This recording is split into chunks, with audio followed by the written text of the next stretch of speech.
Hello everyone, my name is Muhammad Lutfi Ramdan. I am majoring English Literature 4th semester from Bina Sarana Informatika University. Today, I am creating this video as a requirement of the project on poetry appreciation. This video will focus on describing the intrinsic elements of the poetry. The content what I expose right now is not just about the intrinsic elements, but also illustrate the poetry that I analyzed before. The poetry that I investigated before from the William Blake entitled A Poison Tree. Please watch the presentation that I'm sharing right now. As we can see, poetry is a one-off object of literary works. Actually, poetry is similar like the others of literary works, which has intrinsic elements and extrinsic elements. Some examples of these intrinsic elements in poetry, such as voice, diction, imagery, figure of speech, sounds, and synthetical structure. Next, I'm going to focus on two elements of the poetry, voice and imagery. After that, I also present the investigation findings of the poetry that I investigated before from William Blake, entitled A Poison Tree. Chapter 1.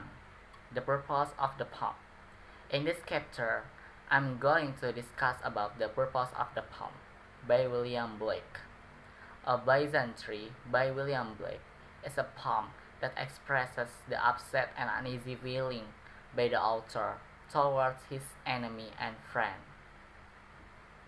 The speaker actually is really feeling upset and uneasy about his friend and enemy.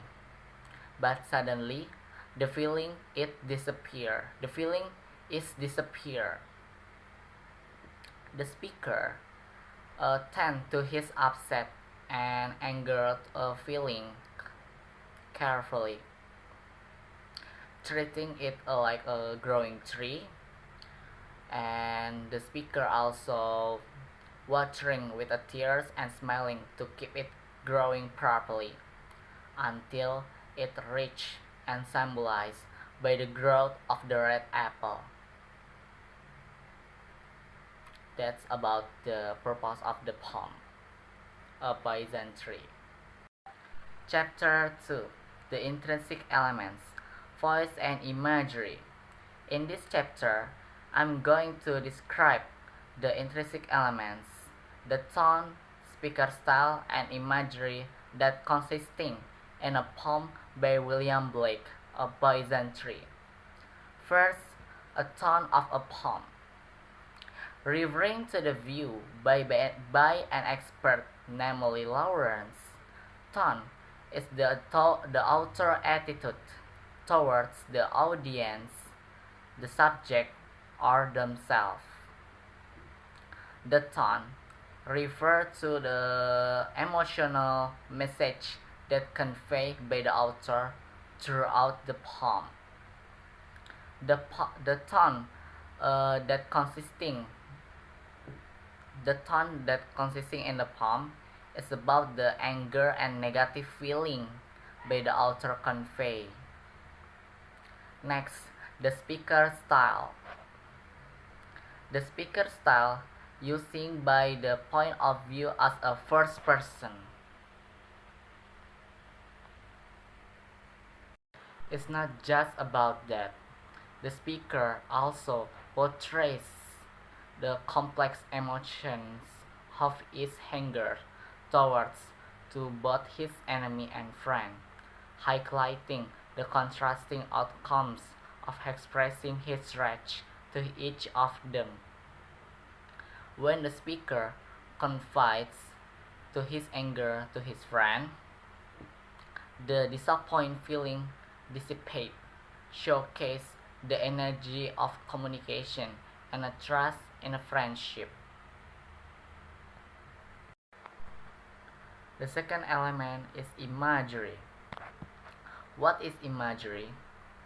Imagery in a poetry refer to the part in a poem that describe a five sense to paint a picture that in a reader's mind. This involves using a colorful and symbolic language to portray a concept, item, and activities. In William Blake's poem, A Poison Tree, the author showcases or illustrates the various imagery such as visual imagery, kinesthetic imagery, and last is organic imagery. For example, visual imagery. Visual imagery that existed in this poem are located in the fourth and ninth line as the term grew and grow that demonstrate the author's anger intensifying and expanding of each passing day.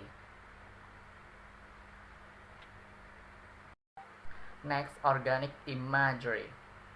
Organic imagery in the poem is found in the first, second, and the 15th lines, as the term is angry, that illustrates the intense emotion toward who has caused them pain, while the term glad expresses the happiness of the author experience internally. The last is kinesthetic imagery.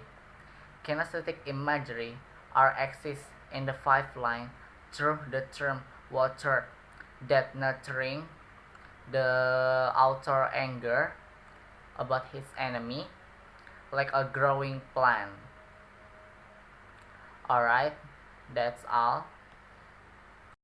Alright, that's all my explanation and presentation in this video project of poetry appreciation. Please forgive me if my speech was not clear and at its best. Thank you for your attention. Have a wonderful day.